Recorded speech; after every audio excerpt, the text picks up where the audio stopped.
I would call role-playing games,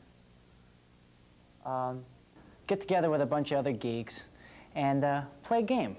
Play a game. Play some superhero. Pretend you're a superhero. Pretend you're some kind of drugged-out cyberpunk manslaughter or whatever. Role-playing is basically pretending that you're doing something exciting, action-packed, something that's totally dangerous, that's too dangerous for you to do like in real life, so you pretend to do it. Formal definition, essentially, you're creating an alter ego. You're creating a character of some kind. And you're with a bunch of other people. They're all creating these alter egos. I mean, they can either roll them up randomly in consult tables or just, make it up. And you have somebody or a group of somebody's called your game masters. They're creating worlds. And what basically happens in role-playing, from this formal perspective, is these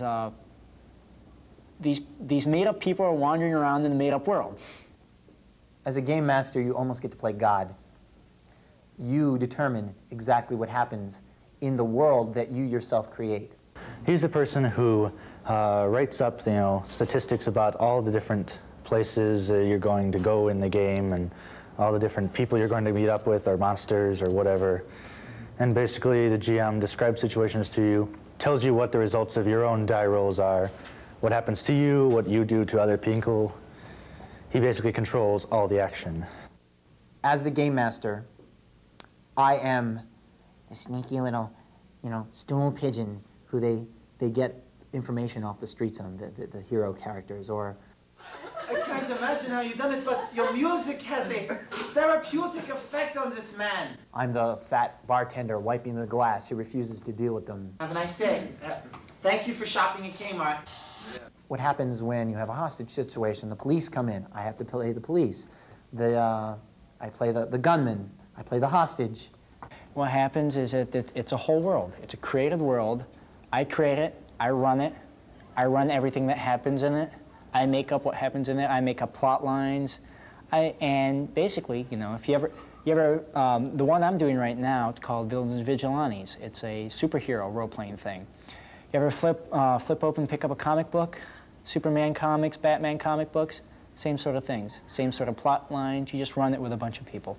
I've played D&D, Robotech, where you play characters from the series of Japanese animated series Robotech in Macross.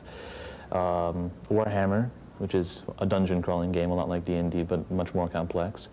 Villains and Vigilantes, which is a superhero game I just mentioned, and Paranoia, the other one I mentioned. And then probably D&D is my other big favorite, and that's all medieval, playing like wizards and fighters, sword play, fighting monsters and dragons and all that great stuff. The basic D&D. It came from the Late Late Late Show, which is basically where you role play actors in really bad movies, like the kind that you see at about 2 or 3 o'clock in the morning. I play champions from time to time, mostly superhero or the bad movies. Those are the 2 favorite genres.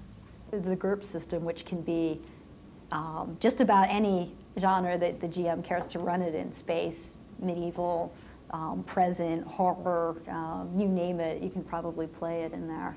And finally, your last verse. Another guitar solo! Make a guitar solo. Feedback. Yeah, feedback. Make a build roll. Now, how much did you miss it by? I missed it by 18. Is it within 3 times your build? Yes. Okay, fine. One of the strings breaks. Oops. And it makes the song sound better somehow. Okay, cue. If it's a good night, if you accomplished what you wanted to set out to do, you were going to blow up the White House or whatever, and you did it, then you feel good. On the other hand, if you didn't do it and you really screwed it up, you don't feel as good as when you accomplished it, but you probably still had a lot of fun. And that's what it comes down to as basic there, is it's a lot of fun no matter what. That's the whole point of it. It should be fun. My favorite part is seeing the faces of my players and knowing that they're having fun, that they're enjoying, that their pulse is racing, that they have, you know, an adventure. Worship Satan's might! Ah!